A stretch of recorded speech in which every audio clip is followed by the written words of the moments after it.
What is up, everybody? This is Cody, aka DFS Prodigy, coming to you live to watch this upcoming 9-gamer for NBA DFS. So we have a nice 9-gamer. The value, though, is not really well on this slate. So we're really going to dig deep to find the value, basically build a balanced lineup. I'm not really high on these studs in this because of how many studs there is in this slate. So let's just start at the very beginning. Before we begin, though, hit the like button for me. Subscribe to my YouTube channel. That's been a ton, as y'all know. And let's dig into this slate. So with Atlanta and Cleveland, Trae Young is 9-7, which I'm just more so balanced on all these guys. There's not really one that stands out on this Hawks team. Capella and Young are in good matchups, yes. I mean, Young can easily go for 60, but the thing is there's guys around him that I'd rather pay up for. So I'm not really too high on this Hawks team. John Collins is not really playing well. He's not playing for his paycheck, which I mean he needs to. So, and then Porter, Reddish, they're just not really on my radar. There's not a lot in this game I want. On the Cleveland side of the ball, Jared Allen's played out of his mind now with no Drummond, so I don't mind taking a jab at him. Sexton's a good price point, but I'm much rather get to the cheaper Garland, which I think Garland has more upside in this matchup.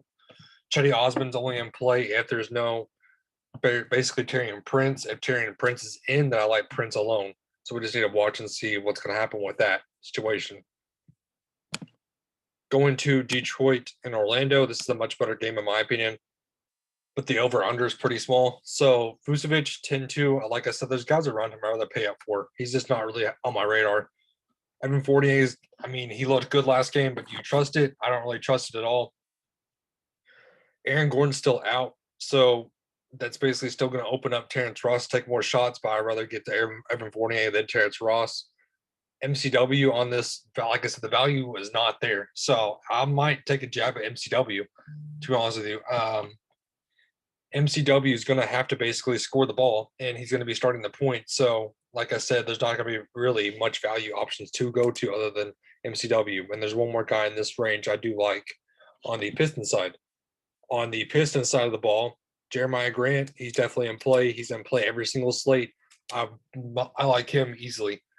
In this matchup, he's going to be low owned, so I don't mind taking a jab at him. Mason Plumlee, not really on my radar going against Vucevic, but the guy I do want to talk about is possibly Saben Lee. Saben Lee's only 3,200. He's possibly will be starting. Dennis Smith Jr. got his starting spot basically taken away from Lee. Dennis Smith looked awful last slate.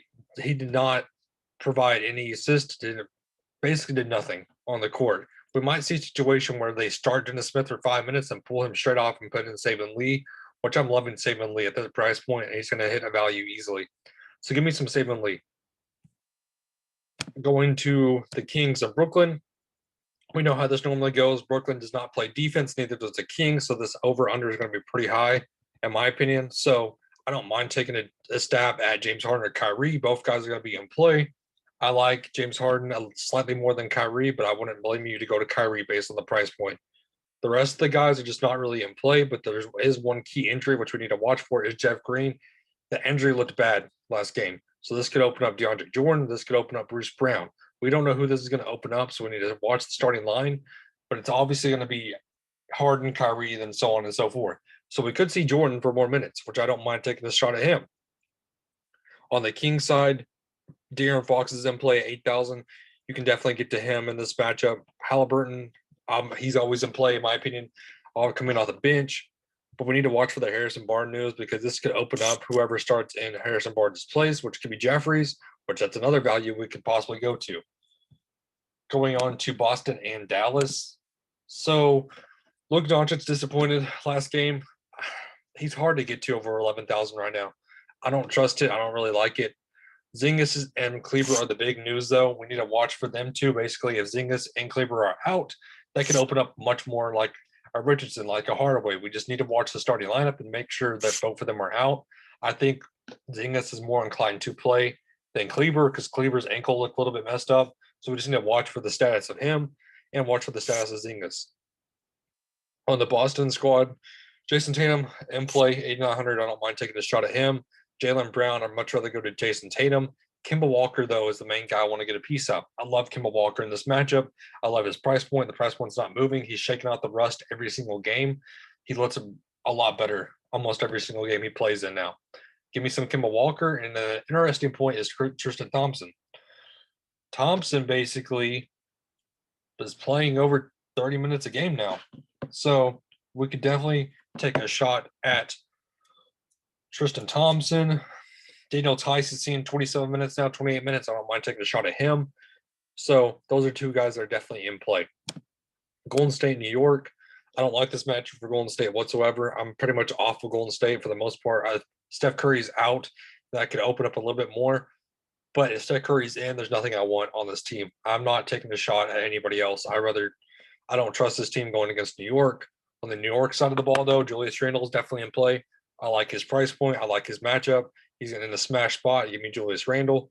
RJ Barrett, his price points continue to fall. I'm going to buy low on him.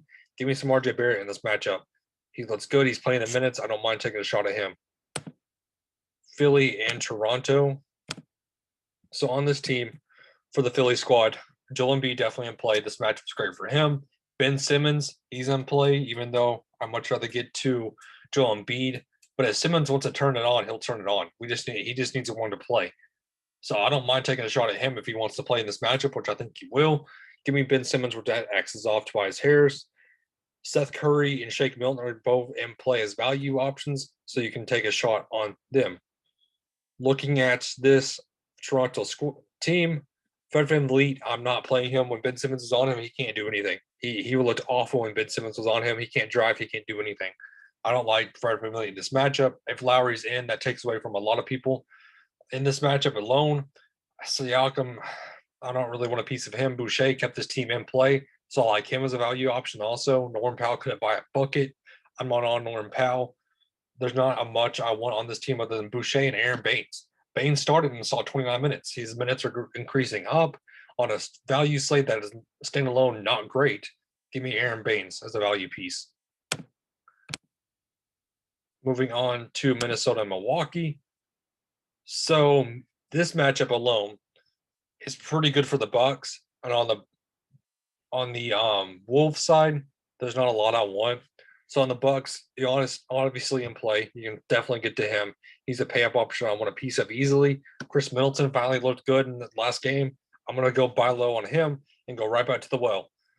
Still no Drew Holiday. So the rest of the guys aren't really in play.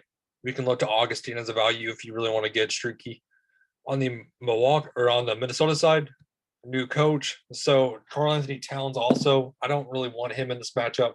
He's not seeing good minutes. I'm not on Karl-Anthony Towns. It's only Malik Beasley for me and Anthony Edwards who are going to take shots in this and basically just do everything they can to keep this team in check. Portland and Denver.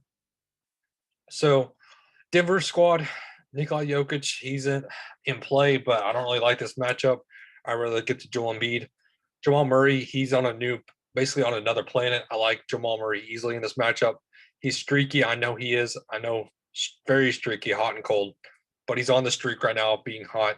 I want all the pieces of him. Give me Jamal Murray. MPJ, if you want to take a shot on him, you can. He's too risky for me, though. We don't know what we're going to get out of him minutes-wise or production-wise. And then if they start, basically Zeke and IJ, you can definitely get to him as a value. On the Portland side, I'm not buying into Dame right now. I don't like the matchup.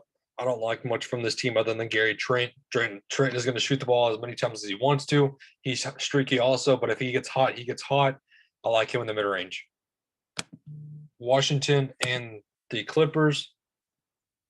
So in this matchup alone, I don't like this game. This is not a great late-night hammer. There's not a lot I want from this game, so I'm going to keep it short. Only Russell Westbrook. I'm not getting to Beal. I'm not getting to anybody else other than Westy. On the Clippers side of the ball, I'm not getting to anybody. I don't want anybody in this matchup or I'll get pieces from other games. So that wraps up this video for us, guys. Hit the like button for me. Subscribe to my YouTube channel. That's me a ton, as y'all know. And have a great and safe rest of your day.